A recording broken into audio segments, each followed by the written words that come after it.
ಇಲ್ಲೊಂದು ಕ್ವಶನ್ ಕೊಟ್ಟಿದ್ದಾರೆ ನೋಡಿ ಸ್ನೇಹಿತರೆ. ಭಾರತದಲ್ಲಿ ಅತಿ ಹೆಚ್ಚು ಸೋಯಾಬೀನ್ ಉತ್ಪಾದಿಸುವಂತ ರಾಜ್ಯ ಯಾವುದು? ಅರುಣಾಚಲ್ ಪ್ರದೇಶ್, ಮಧ್ಯಪ್ರದೇಶ್, ಆಂಧ್ರ ಪ್ರದೇಶ್ ಮತ್ತು ಹಿಮಾಚಲ್ ಪ್ರದೇಶ್. ಈಗಾಗಲೇ ಉತ್ತರವನ್ನ ಅವರು ಮಧ್ಯಪ್ರದೇಶ ಅಂತ ಕೊಟ್ಟಿದ್ದಾರೆ. ಆದ್ರೆ ನಾವು ಎಕ್ಸಾಮ್ಗೆ ಪ್ರಿಪೇರ್ ಆಗುವಾಗ ಪ್ರತಿಯೊಂದು ರಾಜ್ಯದ ಪ್ರಮುಖ ಬೆಳೆಗಳು ಏನದಾವು ಅಂತ ನಾವು ನೋಡ್ತಾನೆ ಹೋಗ್ಬೇಕು. ಅರುಣಾಚಲ್ ಪ್ರದೇಶ್ ಕಿವಿ ಫ್ರೂಟ್ ಗಳಿಗೆ ಪ್ರಸಿದ್ಧವಾದಂತ ರಾಜ್ಯವಾಗಿದೆ. ಮತ್ತೆ ಮಧ್ಯಪ್ರದೇಶ್ ಈಗಾಗಲೇ ಕೊಟ್ಟಿದ್ದಾರೆ, ಸೋಯಾಬೀನ್ ಉತ್ಪಾದಿಸುವಂತ ಪ್ರಮುಖ ರಾಜ್ಯವಾಗಿದೆ. ಅದೇ ಆಂಧ್ರ ಪ್ರದೇಶ ಭಾರತದ ಅಕ್ಕಿಯ ಪಾತ್ರೆ ಅಂತ ಆಂಧ್ರ ಪ್ರದೇಶವನ್ನ ಕರೀತಾರೆ. ಯಾಕಂದ್ರೆ ಅತಿ ಹೆಚ್ಚು ಅಕ್ಕಿಯನ್ನು ಉತ್ಪಾದಿಸುವಂತ ರಾಜ್ಯ ಯಾವ್ದಾಗಿರ್ತದೆ ಅಂದ್ರೆ ಆಂಧ್ರ ಪ್ರದೇಶ. ಇವತ್ತಿನ ವಿಡಿಯೋಗೆ ನಿಮ್ಮೆಲ್ಲರಿಗೂ ಸ್ವಾಗತ. ನಿಮ್ಗೆಲ್ಲರಿಗೂ ಗೊತ್ತಿರುವ ಹಾಗೆ ಭಾರತೀಯ ರೈಲ್ವೆ ಅಸಿಸ್ಟೆಂಟ್ ಲೋಕೋ ಪೈಲಟ್ಗೆ ಹೊಸದಾದ ನೋಟಿಫಿಕೇಶನ್ ಹೊರಡಿಸಿದೆ. ಹೊಸ ವರ್ಷದಲ್ಲಿ ಬಹಳ ದಿನಗಳ ಆದ್ಮೇಲೆ 5696 ಹುದ್ದೆಗಳಿಗೆ ಒಂದು ಹೊಸದಾದ ನೋಟಿಫಿಕೇಶನ್ ಅನ್ನ ಹೊರಡಿಸಿದೆ. ಹೊಸ ವರ್ಷದಲ್ಲಿ ನೀವೆಲ್ಲರೂ ಕಾಯ್ತಾ ಇದ್ದೀರಂತ ಬಹಳ ದಿನಗಳ ಆದ್ಮೇಲೆ ಅಂದ್ರೆ 2018 ನಂತರ ಅಸಿಸ್ಟೆಂಟ್ ಲೋಕೋ ಪೈಲಟ್ಗೆ ಯಾವುದೇ ರೀತಿಯ ನೋಟಿಫಿಕೇಶನ್ ರೈಲ್ವೆ ಹೊರಡಿಸಿರಲಿಲ್ಲ. ಬಹಳ ದಿನಗಳ ಆದ್ಮೇಲೆ ಒಂದು ನೋಟಿಫಿಕೇಶನ್ ಹೊರಡಿಸಿದ್ದಾರೆ. ಹುದ್ದೆಗಳು ಕಡಿಮೆ ಇದಾವೆ, ಆದ್ರೆ ರೈಲ್ವೆ ಹೇಳುತ್ತೆ ಯಾವುದೇ ಹಂತದಲ್ಲಾದ್ರೂ ನಾನು ಹುದ್ದೆಗಳನ್ನ ಏರಿಸಬಹುದು ಅಥವಾ ಹುದ್ದೆಗಳನ್ನ ಇಳಿಸಬಹುದು ಅಂತ ತನ್ನ ನೋಟಿಫಿಕೇಶನ್ ಅಲ್ಲೇ ಹೇಳುತ್ತೆ.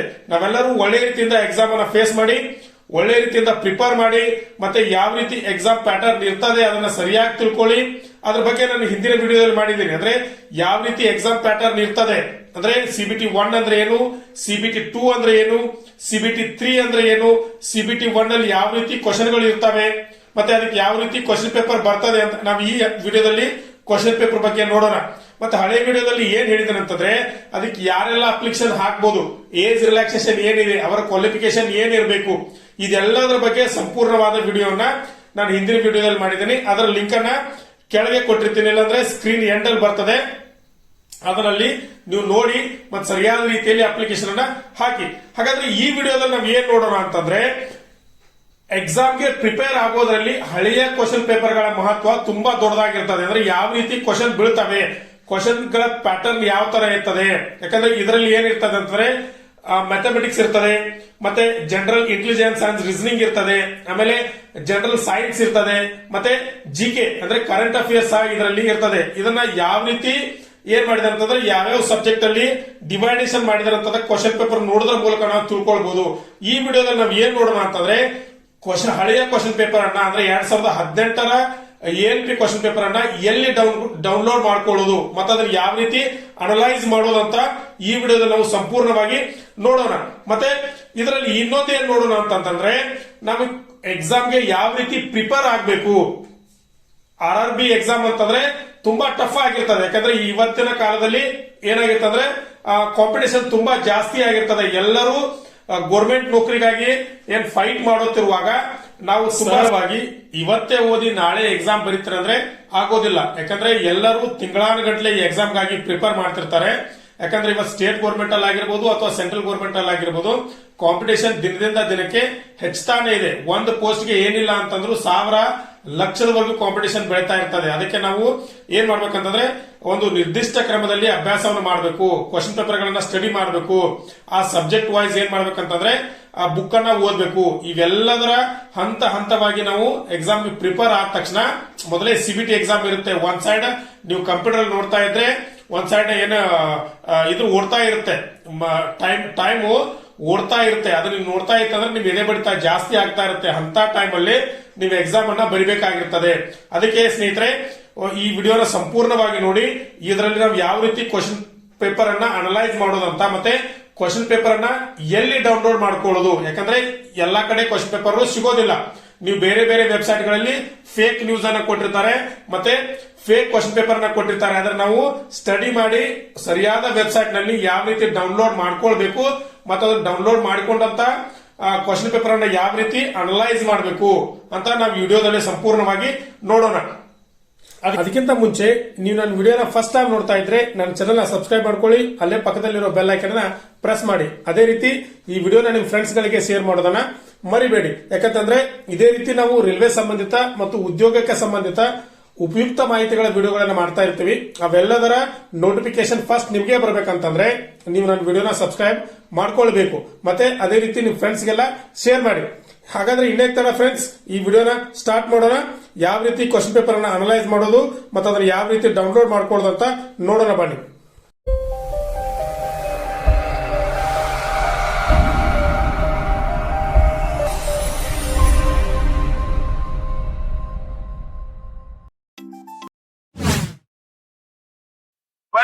ಆಗಿರ್ಬೋದು ಅಥವಾ ನಿಮ್ ಲ್ಯಾಪ್ಟಾಪ್ ಅಲ್ಲಿ ಆಗಿರ್ಬೋದು, ಗೂಗಲ್ ಸರ್ಚ್ ಬಾರ್ ಅಲ್ಲಿ ನೀವು ಹೋಗಿ ALP question paper, ALP old assistant ಲೋಕೋ ಪೈಲಟ್ ಕ್ವಶನ್ ಪೇಪರ್ ಅಂತ ಟೈಪ್ ಮಾಡಿದ್ರೆ ಈ ತರ ಒಂದು ವೆಬ್ಸೈಟ್ ಓಪನ್ ಆಗುತ್ತೆ. ಇಲ್ಲಿ ಕೊಡಿದ್ರೆ RRB ಎಕ್ಸಾಮ್ ಪೋರ್ಟಲ್ ಅಂತ. ಇದ್ರ ಮೇಲೆ ನೀವು ಕ್ಲಿಕ್ ಮಾಡಿದ್ರೆ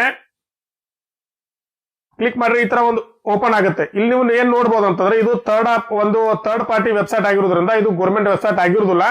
ಇಲ್ಲಿ ಅನೇಕ ವಿಷಯಗಳ ಮಾಹಿತಿಯನ್ನ ಕೊಡ್ತಾರೆ. ಇಲ್ಲಿ ನೋಡಿ, ಇಲ್ಲಿ 2018 ಆಗಸ್ಟ್ 9ನೇ ತಾರೀಕಿಗೆ ಎಕ್ಸಾಮ್ ನಡೆದಿದೆ. Evening shift. General intelligence and reasoning ಇದೆ, ಮ್ಯಾಥಮೆಟಿಕ್ಸ್ ಇದೆ, general science, general awareness and current affairs ಈ ಕ್ವಶನ್ ಪೇಪರ್ ಅಲ್ಲಿ ಇರ್ತದೆ. ಇಲ್ಲಿ ಬೇರೆ ಬೇರೆ ಭಾಷೆಗಳಲ್ಲಿ ಈ ಕ್ವಶನ್ ಪೇಪರ್ ಅವೈಲೇಬಲ್ ಇರ್ತದೆ. ಇಲ್ಲಿ ಹಿಂದಿಯಿಂದ ಇಂಗ್ಲಿಷ್ ಮೊದಲು ಒಂದು ರೀಸನಿಂಗ್ ಇರ್ತದೆ, ಒಂದು ಇಂಗ್ಲಿಷ್ ಅಲ್ಲಿ ಇರ್ತದೆ. ಇಲ್ಲಿ ಕೆಳಗೆ ನೋಡ್ರೆ ತಮಿಳ್ ಇಂಗ್ಲಿಷ್ ಇದೆ, ಅದೇ ರೀತಿ ಮಲಯಾಳ ಮತ್ತು ಇಂಗ್ಲಿಷ್ ಇದೆ, ಒಡಿಸಾ ಮತ್ತು ಇಂಗ್ಲಿಷ್ ಇದೆ. ನಿಮ್ಗೆ ಯಾವ ಕ್ವಶನ್ ಪೇಪರ್ ಬೇಕು ಅದನ್ನ ನೀವು ಡೌನ್ಲೋಡ್ ಮಾಡ್ಕೊಂಡು ಇಲ್ಲಿಂದಾನೇ ನೋಡ್ಬೋದು. ನೀವು ಇಲ್ಲಿ ಈ ತರ ಸ್ಕ್ರೋಲ್ ಮಾಡ್ತಾ ಕೆಳಗಡೆ ಬಂದ್ರೆ ಇಲ್ಲಿ ಇನ್ನು ಬೇರೆ ಬೇರೆ ರೀತಿಯ ಮಾಹಿತಿಯನ್ನ ಸಹ ಇದರಲ್ಲಿ ಕೊಟ್ಟಿರ್ತಾರೆ. ನೀವು RRB Kolkata previous question paper ನೋಡಿದ್ರೆ ಇಲ್ಲೇ ಇದೆ.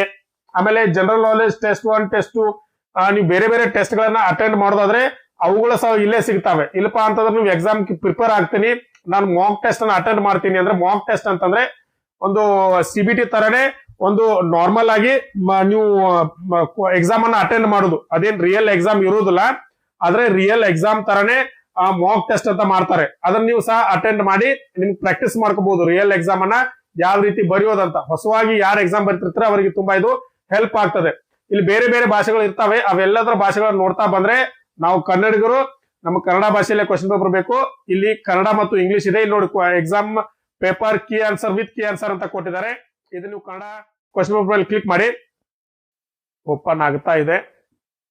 ಓಪನ್ ಆದ ತಕ್ಷಣ ಇಲ್ಲಿ ನೋಡಿ ಫ್ರೆಂಡ್ಸ್, ನೀವು ಇಲ್ಲಿ ಸ್ಕ್ರೋಲ್ ಮಾಡ್ತಾ ಬಂದ್ರೆ ಇಲ್ಲಿ ಕ್ವಶನ್ ಪೇಪರ್ ಆಲ್ರೆಡಿ ಬಂದಿದೆ. ನಿಮ್ ಮೊದಲನೇ ಪ್ರಶ್ನೆ ನೋಡೋದಾದ್ರೆ ಒಂದು ವ್ಯಾಟ್ ಅಂದ್ರೆ ಎಷ್ಟು, ಇಲ್ಲಿ ಕ್ವಶನ್ ಸಹ ಕೊಟ್ಟಿರ್ತಾರೆ, ಆನ್ಸರ್ ಅನ್ನು ಸಹ ಅವರೇ ಕೊಟ್ಟಿರ್ತಾರೆ.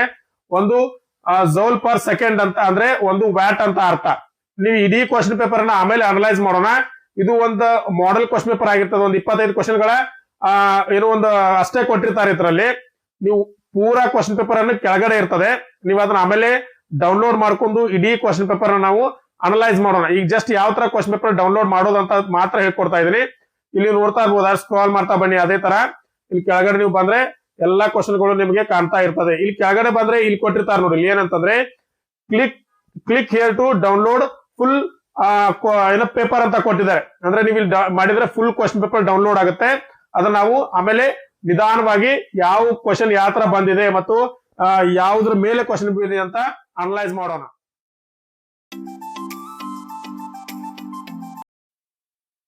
ಡೌನ್ಲೋಡ್ ಮಾಡಿದ ಕ್ವಶನ್ ಪೇಪರ್ ನ ಓಪನ್ ಮಾಡಿದ್ದೀನಿ ಸ್ನೇಹಿತರೆ. ಇಲ್ಲಿ ಮೊದಲನೇ ಪ್ರಶ್ನೆಯನ್ನು ನೋಡೋಣ. ಒಂದು ವ್ಯಾಟ್ ಅಂದ್ರೆ ಎಷ್ಟು ಅಂತ ಕೇಳ್ತಾರೆ. ಇದು ಜನರಲ್ ಸೈನ್ಸ್ ಗೆ ಸಂಬಂಧಪಟ್ಟಂತ ಕ್ವಶನ್. ಇದರಲ್ಲಿ ಒಂದು ವ್ಯಾಟ್ ಗೆ ಎಷ್ಟು ಅಂತಂದ್ರೆ 1 ಪ್ಯಾಸ್ಕಲ್ ಪರ್ ಸೆಕೆಂಡ್ ಅಂತ ಕೊಟ್ಟಿದ್ದಾರೆ, 1 ಎರ್ಗ್ ಪರ್ ಸೆಕೆಂಡ್ ಅಂತ ಕೊಟ್ಟಿದ್ದಾರೆ, 1 ಜೌಲ್ ಪರ್ ಸೆಕೆಂಡ್ ಅಂತ ಕೊಟ್ಟಿದ್ದಾರೆ, 1 ಮೀಟರ್ ಪರ್ ಸೆಕೆಂಡ್ ಅಂತ ಕೊಟ್ಟಿದ್ದಾರೆ. ಅದರ ಸರಿಯಾದ ಉತ್ತರ 1 ಜೌಲ್ ಪರ್ ಸೆಕೆಂಡ್ ಅಂತ. ಇದನ್ನ ನೀವು ನೋಡ್ಬೇಕಂತಂದ್ರೆ ಪ್ರತಿಯೊಂದು ಮೂಲಮಾನಗಳ ಯಾವುದ್ರಲ್ಲಿ ಅಳಿತಾರೆ ಮತ್ತೆ ಅವರ ಸೂತ್ರ ಏನಿದೆ ನೀವೆಲ್ಲವನ್ನ ಬಾಯ್ಪಾಟ್ ಹಾಕ್ಬೇಕು, ಅಥವಾ ಒಂದ್ ಕಡೆ ಬರೆದು ಅವನ್ನೆಲ್ಲ ನೀವು ಗಮನಿಸ್ತಾನೆ ಇರ್ಬೇಕು ಪ್ರತಿದಿನ. ಆವಾಗ ಮಾತ್ರ ಇವನ್ನೆಲ್ಲ ಟಚ್ ಮಾಡಕ್ ಸಾಧ್ಯ. ಇಲ್ಲಿ ನೋಡ್ಬೇಕು, ಇನ್ನು 3ನೇ ಕ್ವಶನ್ ಕೊಡಿದರೆ ಅರ್ಧ ವಾರ್ಷಿಕದಲ್ಲಿ 4400 ಮೊತ್ತವು ವಾರ್ಷಿಕ ಚಕ್ರ ಬಡ್ಡಿ 8ರಂತೆ ಎಷ್ಟು ಅವಧಿಯಲ್ಲಿ 4576 ಆಗುತ್ತದೆ. ಅಂದ್ರೆ ಇದೊಂದು ಚಕ್ರ ಬಡ್ಡಿಗೆ ಸಂಬಂಧಪಟ್ಟಂತ ಪ್ರಶ್ನೆ. ನೀವು ಸರಳ ಬಡ್ಡಿ, ಚಕ್ರ ಬಡ್ಡಿ ಇದಕ್ಕೆ ಏನಿಲ್ಲ ಅಂತಂದ್ರೆ 1 ರಿಂದ 2 ಕ್ವಶನ್ 100% ಬಿದ್ದೇ ಬೀಳ್ತವೆ. ಅದಕ್ಕೆ ನೀವು ಚಕ್ರ ಬಡ್ಡಿಯನ್ನ ಮತ್ತೆ ಸರಳ ಬಡ್ಡಿಯನ್ನ ಅಥವಾ ಈ ಗಣಿತದಲ್ಲಿ ಬರುವಂತ ಇವುಗಳೆಲ್ಲ ನೀವು ಏನ್ ಮಾಡ್ಬೇಕಂತಂದ್ರೆ ಸರಿಯಾಗಿ ನೋಡ್ಕೊಳ್ಳೇಬೇಕು. ಅದಾದ್ಮೇಲೆ ನೀವು ಅದೇ ರೀತಿ ಮುಂದೆ ಹೋದಾಗ ಅದೇ ರೀತಿ ನೋಡೋಣ ಮುಂದೆ ಏನ್ ಬರ್ತದೆ ಅಂತ. ಮುಂದ್ ಕ್ವಶನ್ ಗಳನ್ನ ನೋಡೋಣ. ಇಲ್ಲಿ ಒಂದು ಡಯಾಗ್ರಾಮ್ ಕ್ವಶನ್ ಅನ್ನ ಕೇಳಿದ್ದಾರೆ. ಈ ಪ್ರಶ್ನೆ ಎಷ್ಟು ಚೆನ್ನಾಗಿದೆ ನೋಡಿ. ಇಲ್ಲಿ ಒಂದು ABC ಅಂತ ಒಂದು ಡಯಾಗ್ರಾಮ್ ಕೊಟ್ಟಿದ್ದಾರೆ. ಇದನ್ನ ನೀವು ಸರಿಯಾಗಿ ಓದ್ಕೊಳ್ಬೇಕು. ಇಲ್ಲಿ ಏನ್ ಕೊಟ್ಟಿದ್ದಾರೆ ಅಂತಂದ್ರೆ ವೈದ್ಯರು, ಮಾನವರು ಮತ್ತು ಹಸುಗಳು, ಪುರುಷರು, ತಂದೆ, ವೈದ್ಯರು, ಕಚೇರಿಯ ಹುಡುಗರು, ಸರ್ಕಾರಿ ನೌಕರರು ಮತ್ತು ವಿದ್ಯಾವಂತ ವ್ಯಕ್ತಿ. ಅಂದ್ರೆ ಯಾವುದು ಇದಕ್ಕೆ ಸೂಟೇಬಲ್ ಆಗುತ್ತೆ ಅದನ್ನ ನೀವು ಆಯ್ಕೆ ಮಾಡ್ಬೇಕು. ಯಾಕಂದ್ರೆ ಪ್ರತಿಯೊಂದು ವೃತ್ತಾಕಾರವು ಒಂದನ್ನು ಏನ್ ಮಾಡಿದಾವು ಛೇದಿಸಾವಿಲಿ, ಅಂದ್ರೆ ಎಲ್ಲವೂ ಎಲ್ಲದಕ್ಕೂ ಸಂಬಂಧಪಟ್ಟಿದಾವಂತ ಅರ್ಥ. ಅದೇ ರೀತಿ ಇಲ್ಲಿ ಕಚೇರಿಯ ಹುಡುಗರು ಅಂದ್ರೆ ಕಚೇರಿಯಲ್ಲಿರುವಂತ ಎಲ್ಲ ಹುಡುಗರು ಅವರೆಲ್ಲರೂ ಸರ್ಕಾರಿ ನೌಕರರು ಅಂತ ಅರ್ಥ. ಅವ ಸರ್ಕಾರಿ ನೌಕರರು ಅಂದ್ರೆ ಅರ್ಥ ಅವರೆಲ್ಲರೂ ವಿದ್ಯಾವಂತ ವ್ಯಕ್ತಿಗಳಂತಾನೆ ಅರ್ಥ. ಅದಕ್ಕಾಗಿ ಇಲ್ಲಿ ಈ 3ನೇ ಆಯ್ಕೆಯನ್ನ ಅವರು ಆಯ್ಕೆ ಮಾಡಿ ಕೊಟ್ಟಿದ್ದಾರೆ. ಈ ರೀತಿ ಪ್ರತಿಯೊಂದು ಕ್ವಶನ್ ಅನ್ನ ನೀವು ಅನಲೈಸ್ ಮಾಡ್ಬೇಕು. ಅನಲೈಸ್ ಮಾಡ್ಬೇಕಾದ್ರೆ ಮೊದಲೇ ಪ್ರಾಕ್ಟೀಸ್ ಮನೆಯಲ್ಲಿ ಮಾಡಿರ್ಬೇಕು. ಅದೇ ರೀತಿ ಮುಂದಿನ ಕ್ವಶನ್ ಗಳನ್ನ ನೋಡ್ತಾ ನಾವು ಹೋದ್ರೆ ನೋಡೋಣ. ಅದೇ ರೀತಿ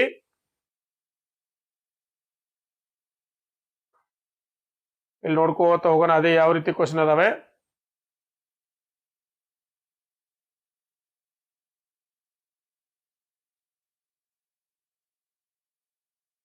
ಇಲ್ಲಿ ಹೇಳಿಕೆಗಳನ್ನ ಕೊಟ್ಟಿರ್ತಾರೆ. ಒಂದು ಹೇಳಿಕೆಯನ್ನ ಕೊಟ್ಟು ಆಮೇಲೆ ಅದನ್ನ ಏನ್ ಮಾಡಂತಂದ್ರೆ ಅದಕ್ಕೆ 2 ತೀರ್ಮಾನಗಳನ್ನ ಮಾಡ್ಲಿಕ್ಕೆ ಹೇಳಿರ್ತಾರೆ ನಿಮ್ಗೆ. ಇಲ್ಲಿ ಒಂದು ಕ್ವಶನ್ ಕೊಟ್ಟಿದ್ದಾರೆ ನೋಡಿ, ಏನಂತಂದ್ರೆ ABC ಮತ್ತು D ಎಂಬ 4 ಸಂಖ್ಯೆಗಳು ಅವುಗಳ ಒಟ್ಟಾರೆ ಸರಿಯಾಗಿ 16 ಹೊಂದಿದೆ ಮತ್ತು A ಮತ್ತು B ನ ಸರಾಸರಿ 9.5 ಆದರೆ C ಮತ್ತು D ನ ಸರಾಸರಿ ಎಷ್ಟು? ನೀವು ರೈಲ್ವೆಗೆ ಪ್ರಿಪೇರ್ ಆಗುವಾಗ ಸರಾಸರಿಯನ್ನ ಮತ್ತೆ ಅನುಪಾತವನ್ನ ಸರಿಯಾಗಿ ತಿಳ್ಕೊಳ್ಬೇಕು. ಯಾಕಂದ್ರೆ ಇದ್ರ ಮೇಲೆ ಕ್ವಶನ್ ಅಂತೂ ಬಂದೇ ಬರ್ತಾವ. ನಿಮಗೆಲ್ಲ ನೋಡಿರುವ ಹಾಗೆ ಇದರಲ್ಲಿ 4 ರೀತಿಯ ಕ್ವಶನ್ ಅನ್ನ ಕೊಟ್ಟಿರ್ತಾರೆ. ಮೊದಲನೇದ್ದು ಜನರಲ್ ಮ್ಯಾಥಮೆಟಿಕ್ಸ್ ಮೇಲೆ ಆದ್ರೆ, ಇನ್ನೊಂದು ಮೆಂಟಬಿಲಿಟಿ ಮೇಲೆ. ಮೆಂಟಬಿಲಿಟಿ ಮತ್ತೆ ಜನರಲ್ ಮ್ಯಾಥ್ಸ್ ಅನ್ನ ಕಂಬೈನ್ಡ್ ಮಾಡಿ ಕೆಲವೊಂದು ಕ್ವಶನ್ ಅನ್ನ ಕೇಳಿರ್ತಾರೆ. ಇನ್ನು ಜನರಲ್ ಸೈನ್ಸ್ ಅಂತ, ಜನರಲ್ ಸೈನ್ಸ್ ಮೇಲೆ ಮೂಲಭೂತ ಪ್ರಶ್ನೆಗಳಿಗೆ ಸಂಬಂಧಪಟ್ಟಂತ ಕ್ವಶನ್ ಗಳು ಬಂದಿರ್ತವೆ. ಇನ್ನು ಕರೆಂಟ್ ಅಫೇರ್ಸ್ ಅಲ್ಲಿ ಇತ್ತೀಚಿನ ದಿನಗಳಲ್ಲಿ ನಡೆದಂತ ಘಟನೆಗಳನ್ನ ಕೊಟ್ಟಿರ್ತಾರೆ. ಅಲ್ಲಿ ಮುಂದೆ ನೋಡೋಣ. ಮತ್ತೆ ಅದೇ ರೀತಿ ಜನರಲ್ ನಾಲೆಜ್ಗೆ ಸಂಬಂಧಪಟ್ಟಂತ ಕ್ವಶನ್ಗಳು ಇದರಲ್ಲಿ ಬಿದ್ದಿರ್ತವೆ. ನಾವು ಅದೇ ರೀತಿ ಕ್ವಶನ್ ಅನ್ನ ಮುಂದೆ ನೋಡ್ಕೋತ ಕ್ವಶನ್ ಪೇಪರ್ ನೋಡ್ಕೋತ ಹೋಗೋಣ. ಇಲ್ಲಿ ಏನ್ ಕ್ವಶನ್ ಕೊಟ್ಟಿದ್ದಾರೆ ನೋಡ್ರಿ. ಇದು ಯಾವುದು? ಅಕ್ಬರ್ ಚಕ್ರವರ್ತಿಯ ಆಸ್ಥಾನದಲ್ಲಿರುವ 9 ಜೆಮ್ಸ್ 9 ಹರಳುಗಳು ಈ ಪಟ್ಟಿಗಳಲ್ಲಿ ಯಾರು ಹೆಸರು ಇರಲಿಲ್ಲ. ಅಂದ್ರೆ ಅಕ್ಬರ್ನ ಆಸ್ಥಾನದಲ್ಲಿ 9 ಹರಳುಗಳು ಅಂದ್ರೆ ಏನದು 9 ಜೇಮ್ಸ್ ಅಂತ ಕರೀತಾರೆ. ಅಕ್ಬರ್ನ ಆಸ್ಥಾನದಲ್ಲಿ 9 ಜನ ಮಹಾಪಂಡಿತರಿದ್ರು. ಅವರಲ್ಲಿ ಇವ್ರು ಯಾರು ಇರ್ಲಿಲ್ಲ ಅಂತಕ್ಕಂತ ಪ್ರಶ್ನೆ. ಇಲ್ಲಿ ರಾಜಾ ತೋದರ್ಮಲ್ಲ ಕೊಟ್ಟಿದ್ದಾರೆ, ಫಕೀರ್ ಅಜಿಯೋದ್ದೀನ್ ಅಂತ ಕೊಟ್ಟಿದ್ದಾರೆ, ಅಬುಲ್ ಫಜಲ್ ಮುಬಾರಕ್ ಅಂತ ಕೊಟ್ಟಿದ್ದಾರೆ, ಉಸ್ಮಾನ್ ಅಲಿ ಖಾನ್. ಇದರಲ್ಲಿ ಉಸ್ಮಾನ್ ಅಲಿ ಖಾನ್ ಇರ್ಲಿಲ್ಲ ಅವರ ಆಸ್ಥಾನದಲ್ಲಿ. ಇನ್ನು ಅದೇ ರೀತಿ ಮುಂದೆ ಹೋದ್ರೆ ನೋಡ್ಕೋತಾ ಹೋಗೋಣ. ಇಲ್ಲಿ ಏನ್ ಕೊಟ್ಟಿದ್ದಾರೆ ನೋಡಿ ಪ್ರಶ್ನೆ. ಅದೇ ರೀತಿ ಮುಂದೆ ನೋಡ್ಕೋತ ಹೋಗೋಣ. 2017ರಲ್ಲಿ US ಇಂಡಿಯಾ ಬಿಸಿನೆಸ್ ಕೌನ್ಸಿಲ್ ನಿಂದ ಟ್ರಾನ್ಸ್ಫಾರ್ಮೇಟಿವ್ ಚೀಫ್ ಮಿನಿಸ್ಟರ್ ಅವಾರ್ಡ್ ಅನ್ನು ಯಾವ ಭಾರತೀಯ ಮುಖ್ಯಮಂತ್ರಿಗೆ ನೀಡಲಾಯಿತು? ಈ ಕ್ವಶನ್ ನೋಡಿ. ಇಲ್ಲಿ ಚಂದ್ರಶೇಖರ್ ರಾವ್ ಅಂತ ಕೊಟ್ಟಿದ್ದಾರೆ, ಚಂದ್ರಬಾಬು ನಾಯ್ಡು ಅಂತ ಕೊಟ್ಟಿದ್ದಾರೆ, ನವೀನ್ ಪಟ್ನಾಯಕ್ ಅಂತ ಕೊಟ್ಟಿದ್ದಾರೆ, ಸಿದ್ದರಾಮಯ್ಯ ಅಂತ ಕೊಟ್ಟಿದ್ದಾರೆ. ಈ ಕ್ವಶನ್ ಹೇಗಿರುತ್ತೆ ಅಂದ್ರೆ 2017ರಲ್ಲಿ ಕೇಳಿದ್ದಾರೆ. ಅಂದ್ರೆ ಎಕ್ಸಾಮ್ 2018ರಲ್ಲಿ ಆಗಿದೆ. ಅಂದ್ರೆ ಇದು recent question paper, recent question. ಅಂದ್ರೆ ನೀವು 1 ವರ್ಷದ ಮ್ಯಾಗಝಿನ್ ಅನ್ನ ಕಂಪಲ್ಸರಿ ಕವರ್ ಮಾಡ್ಲೇಬೇಕು. ಯಾಕಂದ್ರೆ ಕರೆಂಟ್ ಅಫೇರ್ಸ್ ಅಲ್ಲಿ 1 ವರ್ಷದಿಂದ 2 ವರ್ಷದವರೆಗೆ ನಡೆದಂತ ಘಟನೆಗಳ ಮೇಲೆ ಕ್ವಶನ್ ಯಾವಾಗ್ಲೂ ಬಿದ್ದಿರ್ತವೆ. ಅದಕ್ಕೆ ಇದು ನೋಡಿ, ಇಲ್ಲಿ ನಿಮಗೆ ಗೊತ್ತಾಗುತ್ತೆ. 2017ರಲ್ಲಿ ಕೇಳಿದ್ದಾರೆ ಅಂದ್ರೆ 2018ರಲ್ಲಿ ಎಕ್ಸಾಮ್ ನಡೆದಿದೆ. ಅಂದ್ರೆ 1 ವರ್ಷದ ಹಿಂದಿನ ಕ್ವಶನ್ ಅನ್ನ ಕೇಳಿದ್ದಾರೆ. ಯಾಕಂದ್ರೆ ಭಾರತೀಯ ಆಗಿರ್ಬೋದು ಅಥವಾ ಇಂಟರ್ನ್ಯಾಷನಲ್ ಲೆವೆಲ್ ಅಲ್ಲಿ ಭಾರತೀಯರ ಸಾಧನೆಗಳು ಒಟ್ಟಾರೆಯಾಗಿ ಪ್ರಚಲಿತ ಘಟನೆಯನ್ನ 1 ವರ್ಷದ ಅವಧಿಗೆ ಮತ್ತ ನೀವು ಕವರ್ ಮಾಡ್ಲೇಬೇಕು. ಅಂದಾಗ ಮಾತ್ರ ಕರೆಂಟ್ ಅಫೇರ್ಸ್ ಮಾತ್ರ ಹತ್ತಾವ ನಿಮಗೆ. ಇನ್ನು ಅದೇ ರೀತಿ ಮುಂದೆ ನೋಡ್ಕೋತ ಹೋದರೆ ಇಲ್ಲಿ ನೋಡ್ಲಿ, ಈ ಕೆಳಗಿನ ಯಾವುವು ಫ್ಲೋರೋಸೆಂಟ್ ಟ್ಯೂಬ್ ನಲ್ಲಿ ಅನಿಲದ ಪ್ರಭಾವವನ್ನು ಅವಲಂಬಿಸಿ ವಿಶೇಷ ಬಣ್ಣದೊಂದಿಗೆ ಬೆಳಗುತ್ತವೆ? ಇದು ಸೈನ್ಸ್ ಸಂಬಂಧಪಟ್ಟಂತ ಪ್ರಶ್ನೆ. ನೀವು ಇದನ್ನ ನೋಡ್ಲೇಬೇಕು. ಹೈಡ್ರೋಜನ್, ಇಲ್ಲಿ ನೋಡ್ಲಿ ಹೀಲಿಯಂ, ಪ್ಲಾಸ್ಮಾ ಇವೆಲ್ಲವನ್ನ ಕೊಟ್ಟಿದ್ದಾರೆ. ಇದರಲ್ಲಿ ಪ್ಲಾಸ್ಮಾ ಅಂತಕ್ಕಂಥದ್ದು ಸರಿಯಾದ ಉತ್ತರ ಆಗಿರ್ತದೆ. ಇದನ್ನ ನಾವು ಸಂಕ್ಷಿಪ್ತವಾಗಿ ಮೇಲ್ನೋಟಕ್ಕೆ ಪ್ರತಿಯೊಂದು ಕ್ವಶನ್ ಅನ್ನ ನೋಡ್ತಾ ಬಂದ್ವಿ. ಆದ್ರೆ ನೀವು ಇದನ್ನ ಪ್ರತಿಯೊಂದು ಕ್ವಶನ್ ಅನ್ನ ಏನ್ ಮಾಡ್ಬೇಕು, ಅಭ್ಯಾಸ ಮಾಡಿ ಮತ್ತೆ ಯಾವ ಚಾಪ್ಟರ್ ಅಲ್ಲಿ ಬಿದ್ದಾವೆ ಆ ಚಾಪ್ಟರ್ ಅಲ್ಲಿ ಅವನ್ನ ನೀವು ಸರಿಯಾಗಿ ನೋಡ್ಲೇಬೇಕು. ಇಲ್ಲಿ ಇನ್ನೊಂದು ಕ್ವಶನ್ ಕೊಟ್ಟಿದ್ದಾರೆ ನೋಡಿ. 15 ಫೆಬ್ರವರಿ 2018 ಗುರುವಾರವಾದರೆ ಹಾಗಿದ್ದಲ್ಲಿ 18 ಏಪ್ರಿಲ್ 2019 ಯಾವ ವಾರ ಆಗಿರುತ್ತದೆ? ಇದು ಕ್ಯಾಲೆಂಡರ್ ಪ್ರಶ್ನೆ. ಈ ವಾರ, ಈ ವರ್ಷದ ಈ ದಿನ ಈ ವಾರವಾದರೆ ಮುಂದಿನ 10 ವರ್ಷದ ಇನ್ಯಾವುದೋ ಒಂದು ದಿನಾಂಕವನ್ನು ಕೊಟ್ಟು ಅದು ಯಾವ ವಾರ ಆಗಿರ್ತಕ್ಕಂತ ಕೇಳುವಂತ ಪ್ರಶ್ನೆಗಳು ಒಂದಲ್ಲ 2 ಬಂದೇ ಇರ್ತವೆ. ಇದು ಕ್ಯಾಲೆಂಡರ್ ಪ್ರಶ್ನೆ ಅಂತ ಕರೀತಾರೆ. ನೀವು ಇದನ್ನು ಸಹ ಸರಿಯಾಗಿ ನೋಡ್ಕೊಂಡು ಹೋಗಿ. ಇದೇ ರೀತಿ ಎಲ್ಲಾ ಪ್ರಶ್ನೆಗಳನ್ನ ಅನಲೈಸ್ ಮಾಡಿ. ಇದಾಗಿತ್ತು ಫ್ರೆಂಡ್ಸ್ ಇವತ್ತಿನ ವಿಡಿಯೋ. ಮೇಲ್ನೋಟಕ್ಕೆ ಪ್ರತಿಯೊಂದು ಕ್ವಶನ್ ಅನ್ನು ನಾವ್ ಏನ್ ಮಾಡಿದ್ವಿ ಅಂತಂದ್ರೆ ನೋಡ್ತಾ ಬಂದ್ವಿ, ಪ್ರಮುಖವಾದಂತ ಪ್ರಶ್ನೆಗಳನ್ನ ನೋಡ್ತಾ ಬಂದ್ವಿ. ಇನ್ನು ನಿಮ್ಗೆ ಏನಾದ್ರೂ ಇದ್ರಲ್ಲಿ ಡೌಟ್ ಇದ್ರೆ ಮತ್ತೆ ಯಾವ್ದಾದ್ರು ರೀತಿಯಲ್ಲಿ ನಿಮ್ ಎಕ್ಸಾಮ್ಗೆ ಹೆಲ್ಪ್ ಆಗುವಂತ ವಿಡಿಯೋ ಬೇಕಂತಂದ್ರೆ ನೀವು ನನ್ನ ಕಮೆಂಟ್ ಬಾಕ್ಸ್ ಅಲ್ಲಿ ಕಮೆಂಟ್ ಮಾಡಿ, ಅದ್ರ ಬಗ್ಗೆ ಇನ್ನೊಂದು ವಿಡಿಯೋನ ಮಾಡ್ತೀನಿ. ನಮಸ್ಕಾರ.